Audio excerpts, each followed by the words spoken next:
Hello, and welcome to Just In My Opinion. Sometimes I get requests for games, and against my better judgment, I look at them anyways. Not because I think the game's going to be bad, but because I'm a small channel, and let's be honest, videos that cover AAA games are just never going to get views.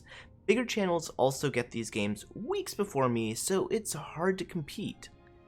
But I want to support the subscribers that are supporting my channel. So this one's for the subscribers that requested it.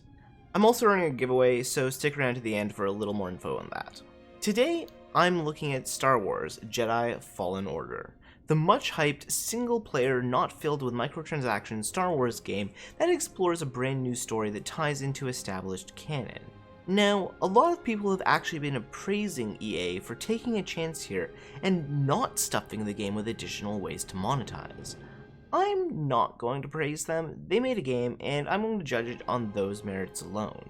Maybe EA is moving in the right direction, but they're probably not.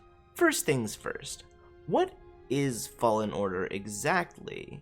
Well, it's this strange combination of established mechanics from popular games. For the most part, it works really well, and for other parts, it could probably be better. Let's explore that quickly. I feel like Fallen Order combines aspects of Uncharted and Sekiro primarily.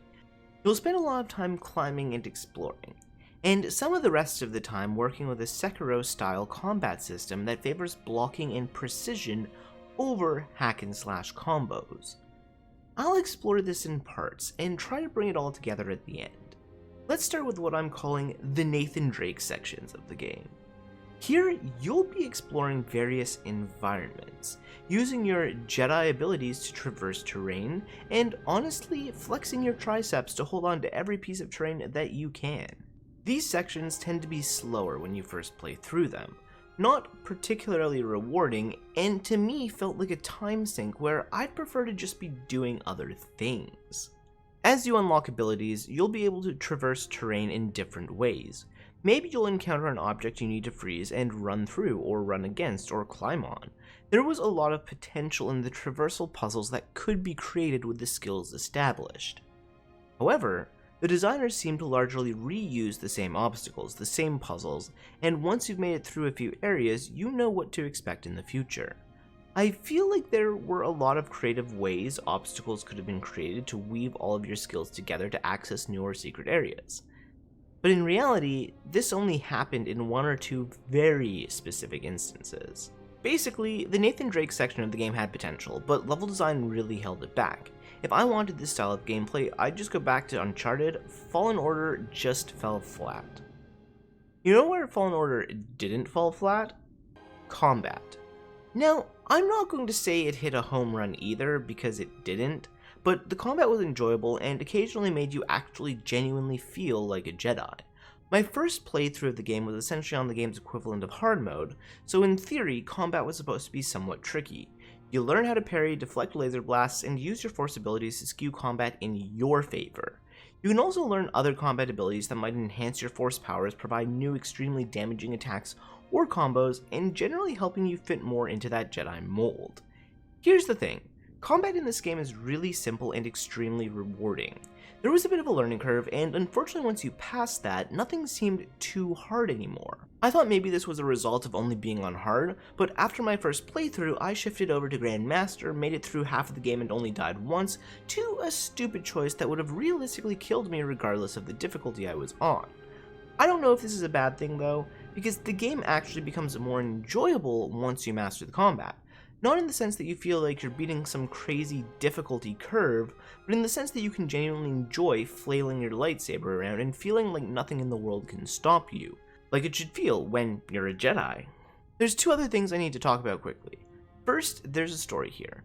That's about all I can say because, at least in my opinion, the story is severely lacking.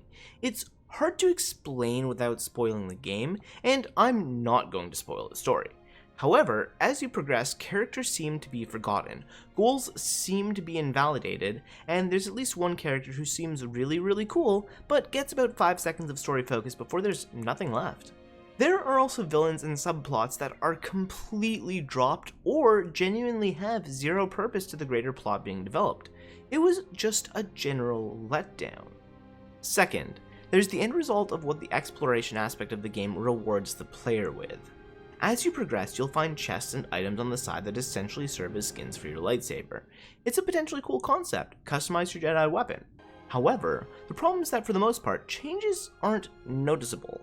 The most iconic aspect of a Jedi's weapon is the color of their blade, which at a certain point in the game can be made to be almost any available color, without ever exploring or finding items. So you're essentially exploring for skins you can't really see. There's other things to collect as well, like life and force power-ups, abilities that may not be accessible without exploration, but it just doesn't add up for me at the end of the day. You get some things from exploring, but nothing that really impacts the game, and the rewards that do impact the game are very few and far between. Now, you might be sitting here and thinking, so all of the parts individually kind of suck? Does that mean the game sucks too? Surprisingly, the answer is absolutely not. When I sit down and look at the pieces individually, I'd prefer to play another game. However, when you take all of these pieces and put them together, you actually wind up with a strangely satisfying and dynamic game. Is it an absolute masterpiece? No. I wouldn't even rank it in my top 5 Star Wars games.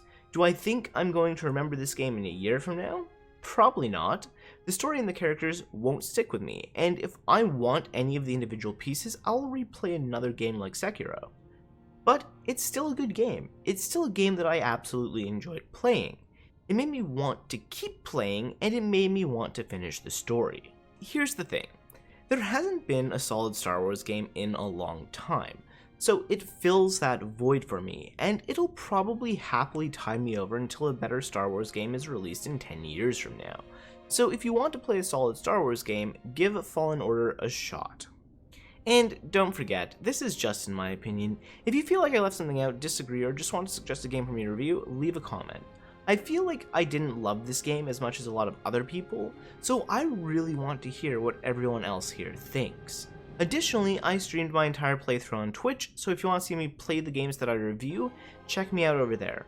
I'm also running a giveaway for a Steam gift card to celebrate starting out on Twitch. Information for all of that is in the description. That's it. If you enjoyed this review, found it helpful in any way, think about subscribing. Even if you're not interested in other games I talk about, subscribing helps my channel be more visible and get in front of more people. So if you found me useful, maybe someone else will too. Either ways, thanks for watching. I'll be back next week with more reviews.